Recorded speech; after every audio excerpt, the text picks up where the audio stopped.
focus is peak performance, and today I want to share some information with you that I believe that can make a huge difference in your overall success. Now, this is a lot of information, so get a notepad, get your Evernote or whatever it is you use to take notes with, because it's going to come fast, and I want you to get the best out of this experience. I believe that the cure for your life starts with you, but the right mindset, that's all you need. So when I say radiate the brain and change the game, literally that's what it's all about. It's all about how you can change your thinking, and that will eventually change the outcome.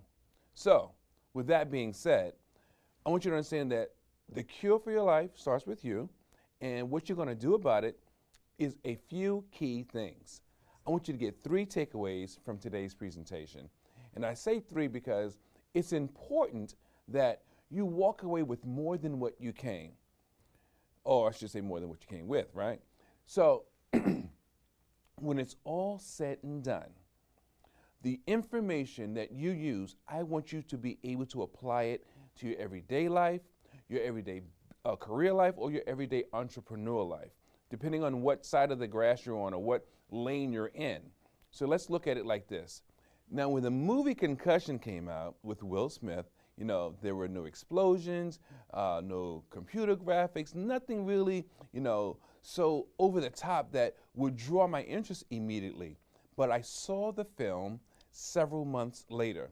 And in watching the film, what I realized was it was a great story. And the premise of the story is about a doctor who comes to America for his big opportunity. But he goes up against the big machine. And in this case, the big machine is the NFL.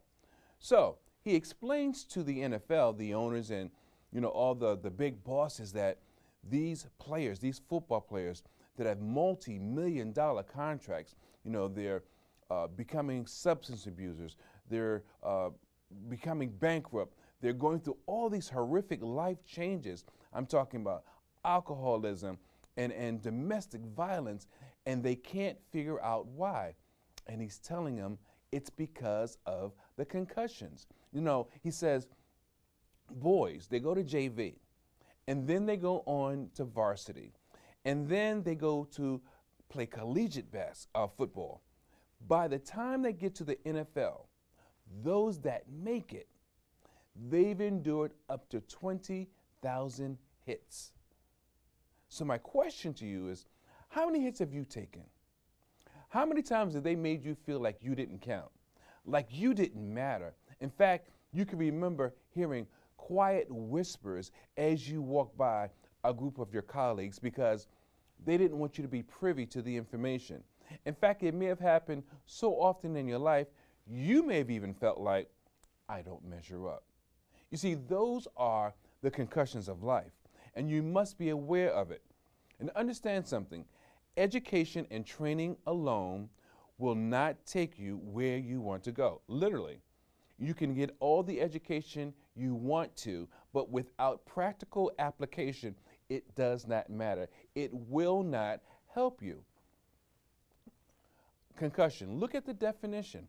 A hard jolt, an injury of soft structure, especially of the brain, results from a violent blow. The point I'm making is, many times in life, we have been injured, mentally injured. Someone has offended us, and it has affected us psychologically, and we've never overcome that mental tragedy, that mental jolt, and it stayed with us our entire lives. And it actually has prevented us from becoming the person we ultimately want to be. Now, that's a lot to swallow, but if you think about it, you may find that that has been your truth or your experience as well at some point. Many of us would like to overcome it, but many of us don't know how. So what I want to share with you today is that the concussions of life are things that you can look at.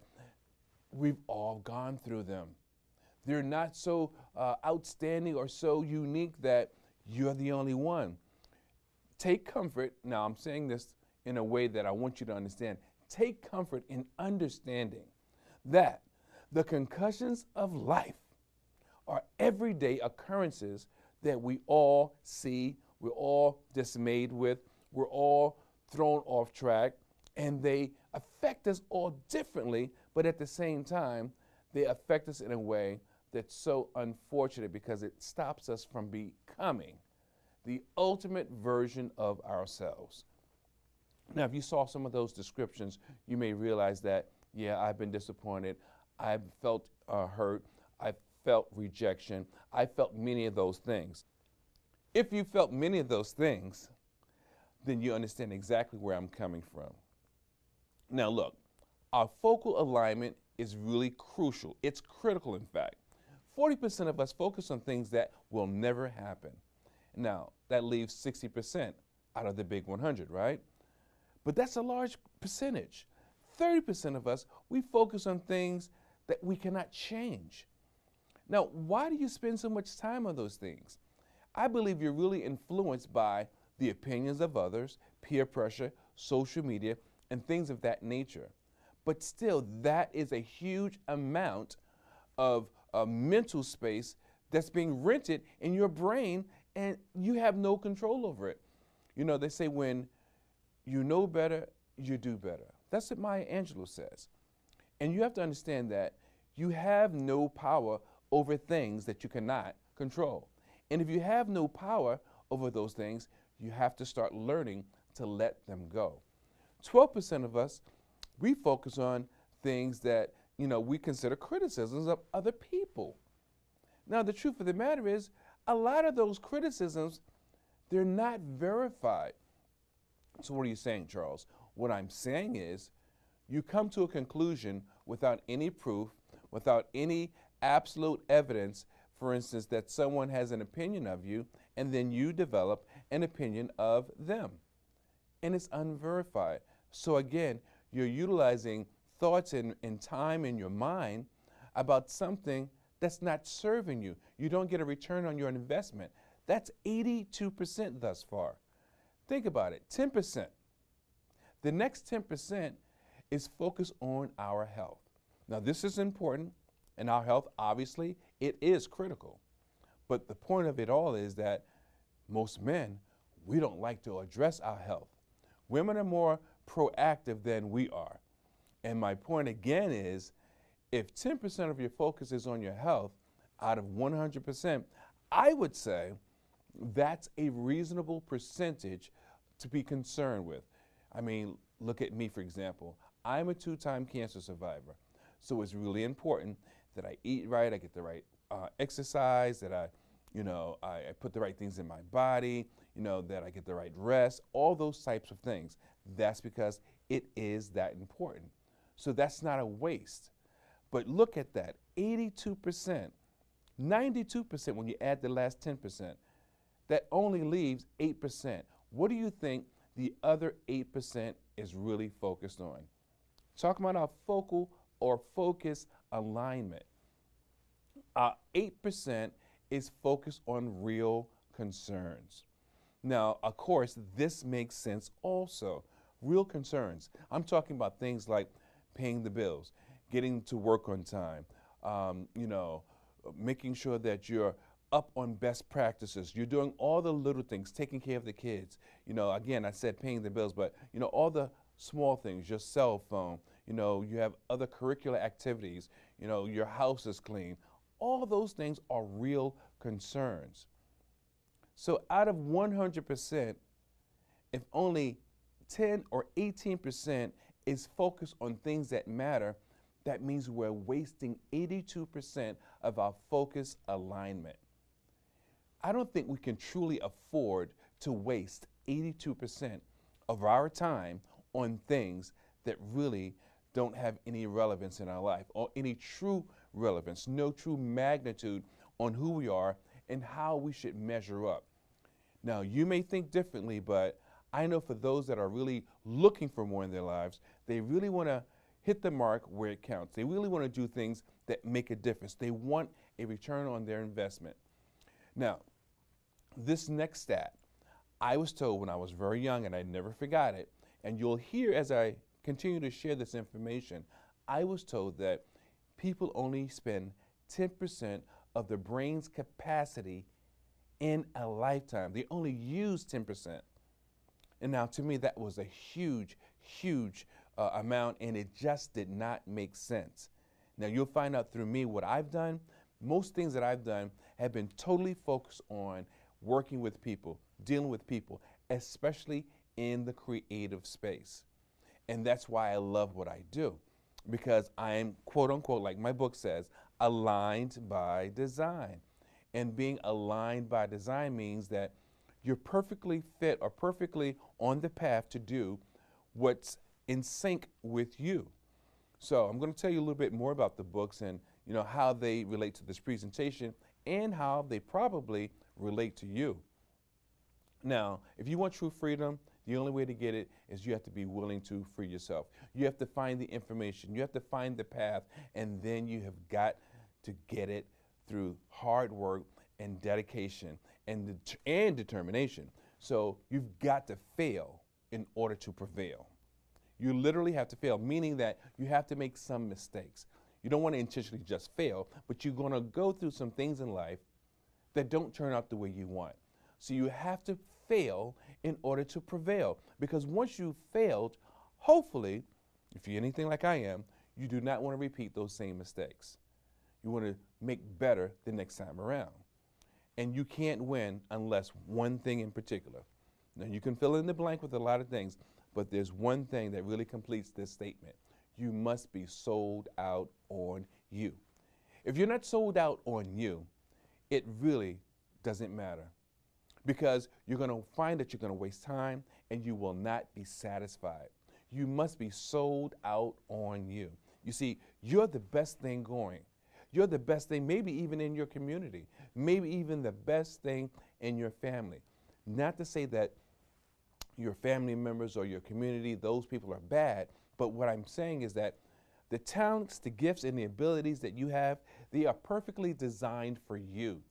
And it's up to you to make good on them. It's up to you to really be your best version of you as you pursue that path using those gifts. See, this presentation is for everybody. Now, a lot of times people want to focus on a particular group, a particular demographic, but let's be honest about it. Leaders, supervisors, managers, business owners, it doesn't matter. Everyone wants to have a better life. But the only way you can have a better life is you have to start here first. You've got to radiate the brain and change the game. Literally, you have to change the way you see things, how you think about things, and apply it accordingly. That's how you get the best out of each and every engagement and each and every opportunity in life, especially as it relates to your career goals, your spiritual goals, or your entrepreneurial goals. So, why me? What gives me the credibility to talk to you about all the things I'm speaking to you about? Well, I am a professional trainer, speaker, and author. My area of focus is peak performance. But because I've done almost everything that I've shared with you, I've done those things as far as I've been a manager, I've been a leader in my community, I've been a worship leader, I've done so many different things. My family's had a brick and mortar business. I've been in multi-level marketing, and as Axel Foley would say, I have a fractured and occasional law or two. So I know about things on the good and the bad side of the fence. So I've done a little bit of everything. So, movies, I've been in films with Nicolas Cage, John Voight, Ed Harris, Bruce Greenborough. I've recorded music, singing, John Legend, Earth, Wind, and Fire. There I go, there I go, there I go. I mean, I've done it all. But I made a decision as it relates to entertainment. Do you want to entertain people for a lifetime? Or would you like to impact lives for a lifetime? Because the entertainment aspect, usually that lasts merely hours, maybe a weekend. And then the people that are listening to you or that listened to you, they're going for the next person. They're looking for the next fun opportunity.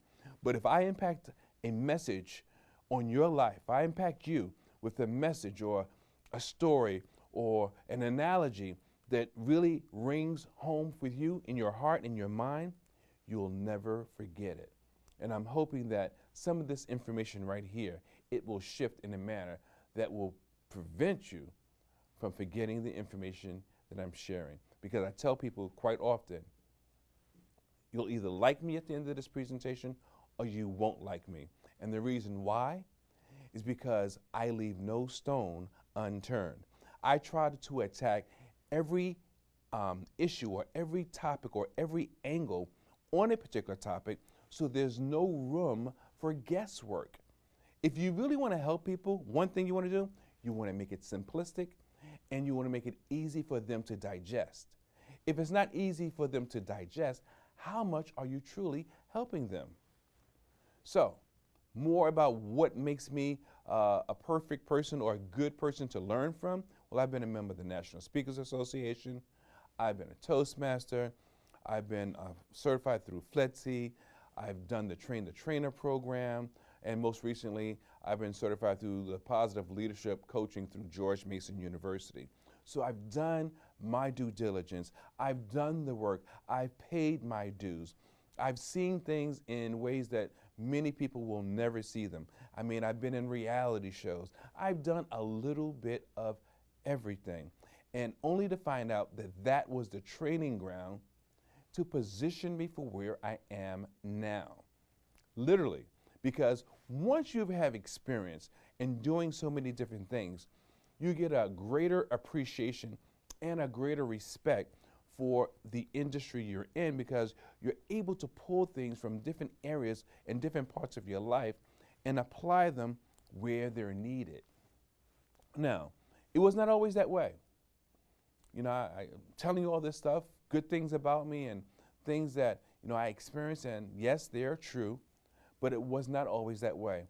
For a good portion of my life, I was a follower and I got in trouble. You know, I'm a New Yorker. I went to the school of hard knocks, and I tell people I graduated from Bricks University. I just kept messing up, kept getting it wrong, following behind the trends of other people because I wanted to fit in. I wanted to be accepted because what everyone else was doing seemed so cool. Now, what I found out was my dad told me a long time ago, he said, son, if you can't look at yourself in the mirror, that's a problem. Because you see, I was going in the wrong direction and I was making bad decisions over and over again. And when it was all said and done, I found myself as a substance abuser. This was my life. For over 20 some odd years, all I did was drugs. And I did not see myself getting away from that lifestyle. I wanted to, but I wasn't strong enough on my own. If it wasn't for a different viewpoint, looking at life through a different lens, God provoked me to create the change. He convicted me by forcing me to look through the eyes of my children. And I commit to you, I confess to you as well, that that was the game changer for how I decided to be different, how I decided to look for, nurture, and claw and hang on to becoming the best version of myself. Because I wanted my children to aspire for more, and they could not do it unless I made changes for myself.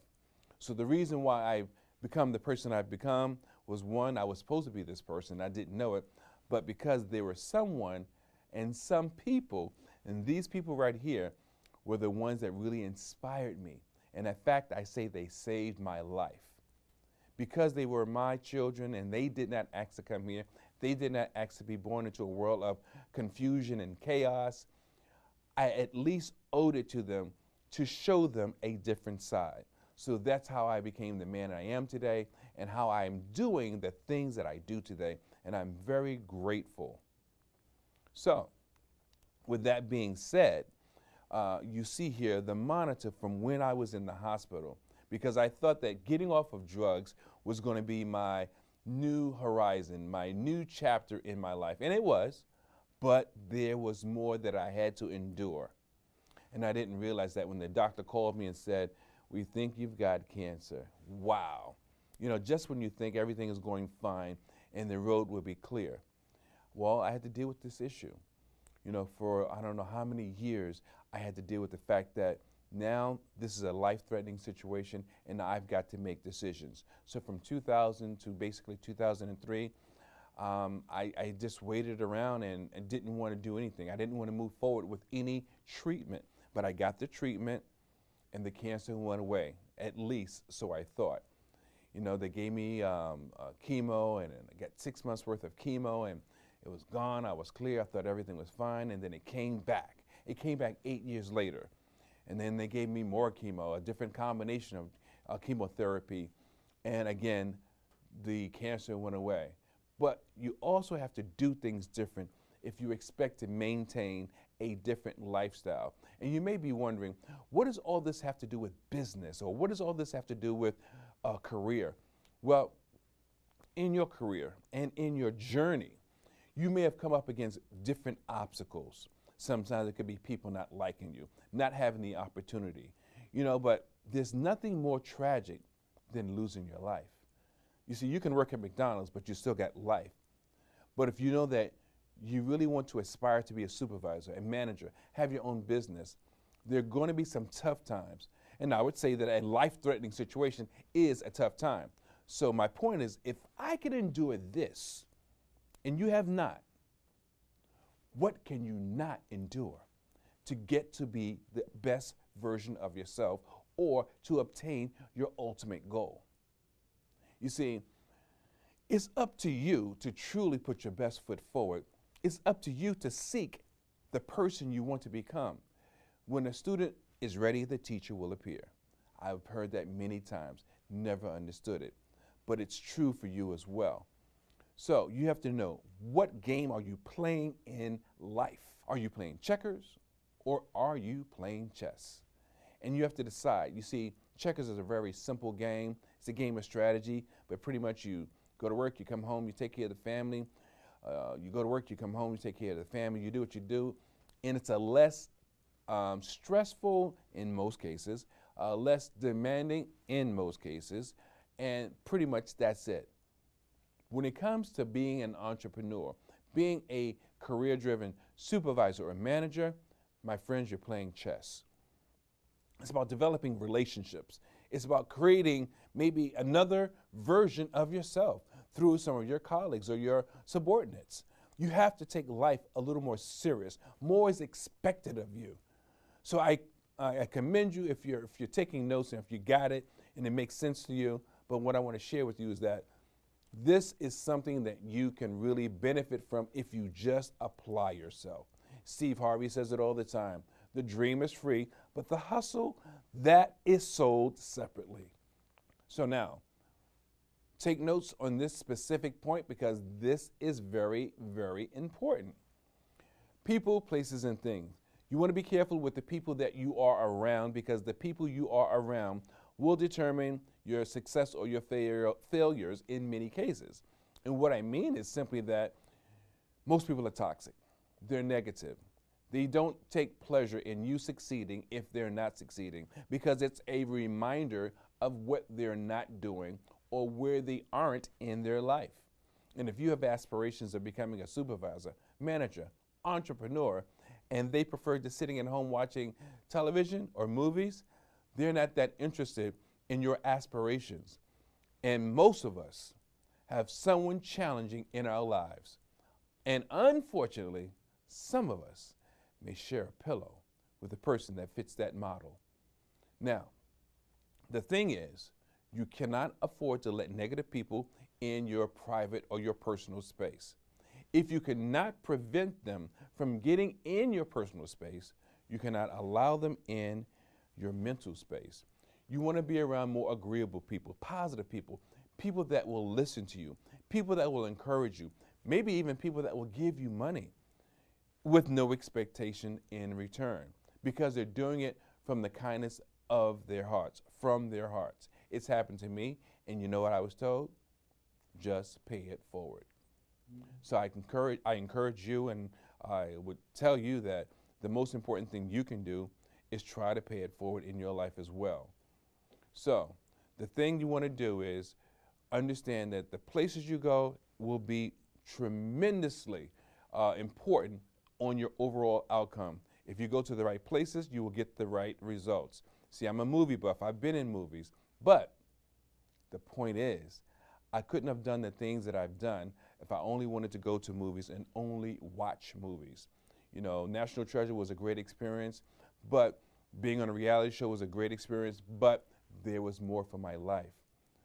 So you want to go to conferences, meetings, you know, but most people, they don't want to be on a teleconference. They don't want to be in a teleseminar. They don't want to be on a webinar. They don't want to do all the things that are necessary to get the results. But they still want the results. It just does not work that way, my friends. You have to do the things you need in order to get what you truly want. And sometimes that's getting out of your comfort zone. So as I move forward to wrapping up, realize that things that you do are important. You know, Ernest Hemingway says you're the sum total of your thoughts. So are you some like in part, or are you some like in the totality? You decide.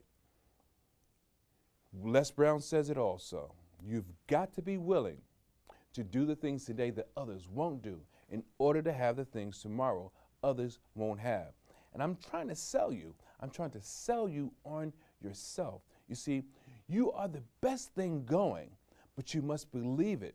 I told you earlier, there's only one you. You have a unique voice, a unique style, and your talent, the way you demonstrate it or the way you implement it, it's unique to you, and there's always someone waiting to hear the way you present it. So you have to learn to see things differently. And I'm talking about literally seeing things differently. Look at Amazon, A to Z. They've got everything that you want. Did you ever think about that? Is that what the A to Z stands for? The little line that goes from the A to Z? It's a smile, but at the same time, they're happy because they're generating revenue because they got everything that you want. And we go there so often. So you have to understand that there's so many things I can share with you. There's not enough time to tell you everything, so I want to encourage you. Contact me at sircharlescareyinc.com, and I will love the opportunity of finding out more about you and what your journey should consist of, because I want you to be the best version of you, whether it's writing a book or becoming an entrepreneur or finding out what your sweet spot is. You deserve it, and it's up to you to be the best version of yourself. Once again, I am Sir Charles Carey, and as always, you've got to radiate the brain and change the game. Thank you.